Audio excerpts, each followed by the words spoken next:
ঢুকে নামাজ পড়ে না, সুদখুরে সেজদা কেমনে করলো?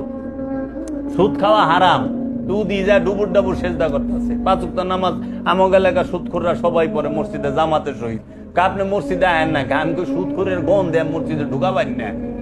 কারণ সুদখুর মসজিদে ঢুকলে মসজিদ নাপাক হয়ে যায়, জানোস? জাহান নামে সুদখুর যখন ঢুকবো, জাহান নামের কিরাও গিন্না করে সইরা যাইব। জাহান নামে কিরা থাকবার চায় নাতে মসজিদ আবার পাক থাকবো কেমনে? রে কুত্তা মসজিদে ঢুকলে পরে তো না পাক, ওই একবার দিলেই ফাঁক হয়ে যাবো, পরিষ্কার হয়ে যাবো। কিন্তু সুদখুর মসজিদে ঢুকলে সারাদিন দিলেও পবিত্র হইব না। সুদখুর ঢুকছে, অনেক সুদখুর হয়ে গেছে সভাপতি, এটি পইলেই খারাপ। সবচেয়ে বড় ই হইল সুদখুর, সবচেয়ে বড়, কারণ সুদখুরই তো সভাপতি। আত্মসাৎকারী, আল্লাহ কইছে এক বিদ্যা জমিন মাইরা দিবে 7 তবক জমিন গলা ঝুলাই দেবো, মহানবীর হাদিস। অতিবের হক মাইরো না, অন্যের সম্পদ মাইরো না, আত্মসাৎ করো না, জুলুম করো না, জুলুমকারী শাস্তি ভয়ানক।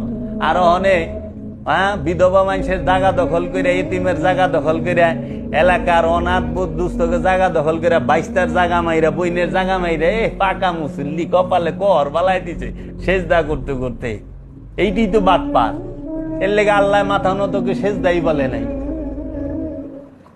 আল্লাহ মাথা নত কে সেজদাই বলে নাই। আবার দেখ, যত নবী আছে 25 জন নবী, একজন নবী ওয়াক্তি নামাজ পড়ে নাই, খালি মহানবীরে দে ওয়াক্তি নামাজ পড়াইছে মোল্লারা। বাবা আদম নবী কয় ওয়াক্ত নামাজ পড়ছে? মুসা নবী কয় উক্ত পড়ছে? আরে মহানবীর আগে যে আসছে ঈসা নবী, হ্যাঁ কয় উক্ত পড়ছে? হ্যাঁ কয় উক্ত তার উম্মতরে পড়াইছে? অথচ কোরআন তো কইতেছে প্রত্যেক নবীর উম্মতের উপরে সালাত এবং যাকাত ফরজ করা হয়েছে, তোমার পূর্ববর্তীদের উপরে।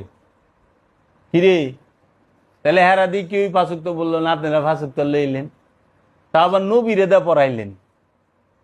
অন্য কোন ধর্মের কোন নবী সাথে, সব নবীর সাথে আল্লাহ সরাসরি কথা কইছে, প্রতিটা নবীর সাথে আল্লাহ সরাসরি কথা কইছে। মুসার সাথে আল্লাহ সরাসরি কথা কইছে, সবার সাথে আল্লাহ সরাসরি। খালি মহানবীর লাগে জিবরাইল ছাড়া আল্লাহ কথাই কয়ে পারে নাই। চক্রান্ত না? উমাইয়া আব্বাসিয়া গো, চক্রান্ত না? আচ্ছা, সব নবীর মাল লগে আল্লাহ সরাসরি কথা কইছে। মুসা নবীর মাল লগে সরাসরি কথা কইছে, ঈসা নবীর মাল লগে আল্লাহ সরাসরি কথা কইছে। এই কোরআনই দলিল। অথচ মহানবীর মাল লগে আল্লাহ কথাই কইল না। বুঝলাম না ব্যাপার কিরে, কারণ কি? আল্লাহ মুসা নবী মহানবীর মাল লগে কথা কইল না, মহানবীর লগে সরাসরি কথা কইল না, খালি জিব্রাইলে পাঠায়। আর মোল্লারা কান্নার দেখ, যাও যাও জিব্রাইল যাও, আমার হাবিবকে বলো ও জিব্রাইল যাও যাও, এরকম করে না? সুর লাগায়া এরকম। আল্লাহ কেমনে কইছে? কোরআনে কই পাইলেন? আল্লাহ যদি কইতে, আল্লাহ যা কইছে সব কোরআনে আছে। জিব্রাইল যাও যাও, ফেরেশতারা বাড়ায়া দাও। কো এই যে গপ্প ওইগিনা করতে, তগ ভিতরে এইগিনা এই জমে গেছে গা। অহনে হাসা কথা কইলে কয় মিছা কথা। এলে একজন দার্শনিক বলছেন যে মিথ্যাকে তুমি যত রটাইবা ওইটা সত্য হইয়া খাড়ায় যাবে, সত্যের মতো শুনাইব, সত্য হইব না।